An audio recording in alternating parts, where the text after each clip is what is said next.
And that's it. I'm going to finish up as I always finish up. You, ladies and gentlemen, have been a wonderfully attentive audience, and this has been the Ruby Sessions. The bar serves till 2:30 downstairs, so we'll see you for your drink there.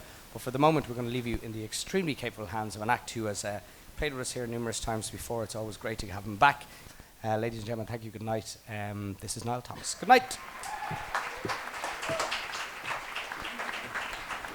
Yes, certainly. The Ruby Sessions we're actually in our 15th year now. So it started, the official date we started on was April 13th, 1999. And it's been running every Tuesday since upstairs in Doyle's, a kind of an intimate little bar there. And we've been there ever since the start. I suppose the whole ethos behind the Ruby Sessions has stayed the same over the 15 years, even though there's been massive changes in both the Irish and international music scene. But I suppose the basic ethos was right at the start and is still relevant today. I suppose when we hit our 10-year anniversary back in 2009, we did, myself and Niall Muckian, who run the night, we did sit down and consider, was it still relevant and should we go on? But we felt it was, and we felt it definitely had a place in the Irish and European music industry. Nobody knows why you did what you did. Nobody speaks of it and nothing's ever said if it's any use. We're thinking of you now. There was all these singer-songwriter nights out there, and they definitely still have a place and are an integral part of any city's music scene. They were there, and then there always seemed to me and Niall that there was a big jump between there and going on and doing your own show, be it in a 450 capacity Whelan's or on and up to the Vickers or Olympias or onto the O2. So we kind of wanted to slot in between there and give acts who already had a little bit of a following but weren't necessarily ready to go out and have their own pulling power. Nobody's sure and everybody's scared. Nobody's certain yet everybody cares if it's any use. We're thinking of you now. The music industry over the last certainly 10, 11, 12 years has changed so much, and there's been kind of 2, 3, 4 milestones along the way that have changed the way artists approach gigging or approach their career, their job. Be it, back in 2001 when Damien Rice's O album came out, that was, we were only 2, 3 years into the Rubies, and we saw how much that changed how people approached the recording process, and people realised they could do it themselves.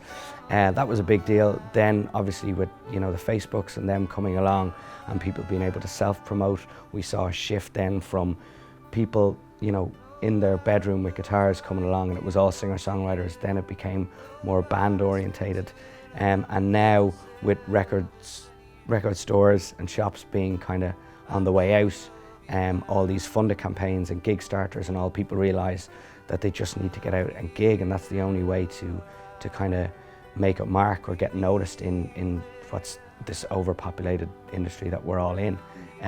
So the Rubies and nights like it and gigs are more important now than they ever were. I think the only thing I have really to compare it to is the London music scene, because I'm sort of over there most of the time. And I think the sense of, it's a little bit corny, but the sense of community here with it is not like anything I've experienced in the UK. The kind of thing where I was lucky enough to be asked to support this guy called John Newman a few months ago, and I was asked by the rep at MCD DMing me on Twitter. So this is super casual thing, and I've been asked to do support slots via text or email. It's very friends help friends out. It's not as political or structured or formal as it is in the UK.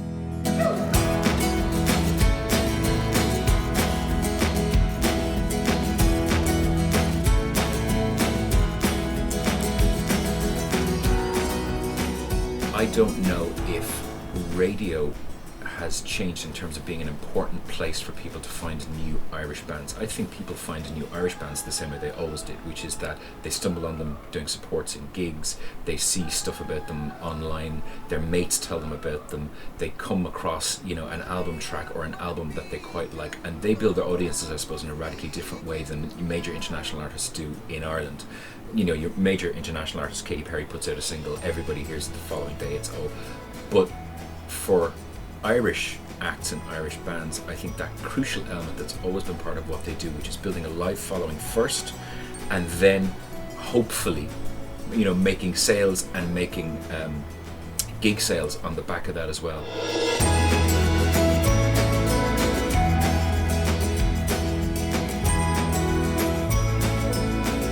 It's highly competitive, because it's so small, and it's so which I do think is a really good thing. There's a lot of people say, "Oh, Dublin is too small. I'm going to move to London," and they just get lost. I think if, you know, talent and hard work will shine through, especially in this, you know, small kind of boiling pot that we all live in.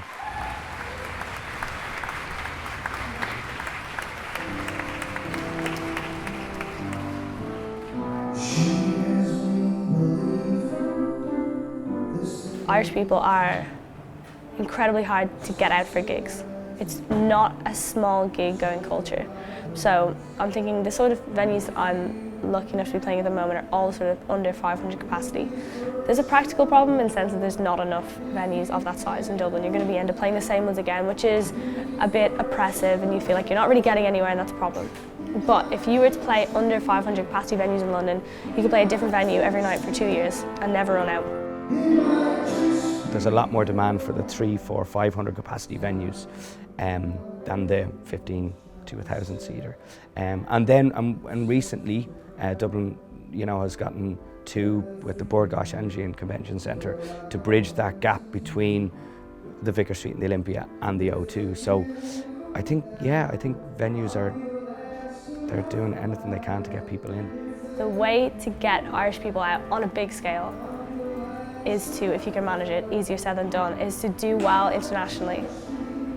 So break out early enough, try and, you know, and if you gain any sort of traction in the States or in Europe and the UK, and then you come back to Ireland and suddenly it's like this homecoming thing.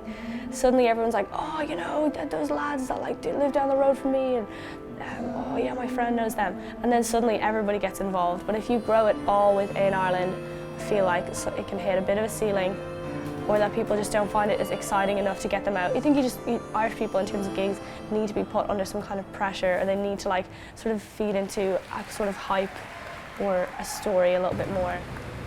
Radio audience figures haven't changed radically. There's still somewhere between 85, 86, 87% of Irish people listen to the radio every week.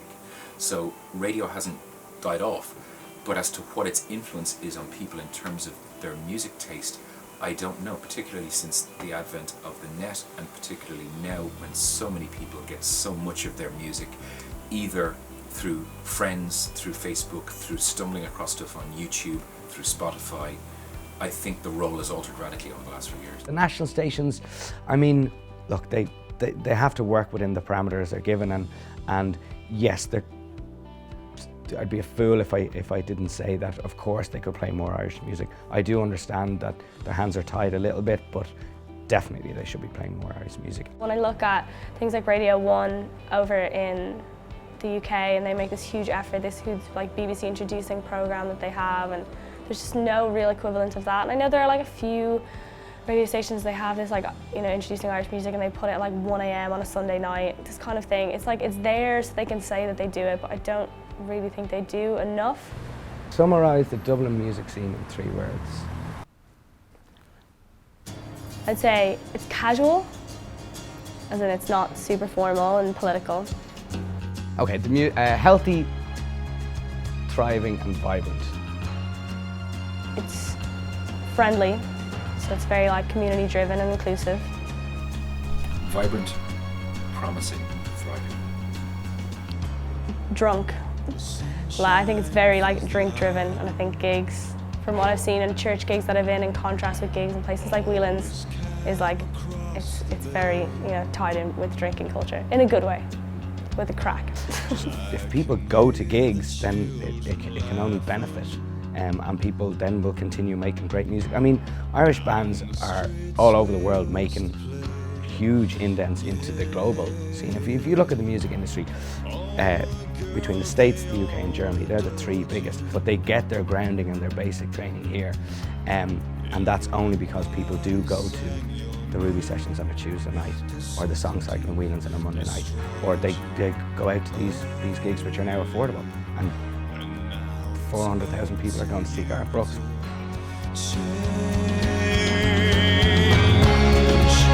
Come on, Georgie boy, why don't you stand up and fight?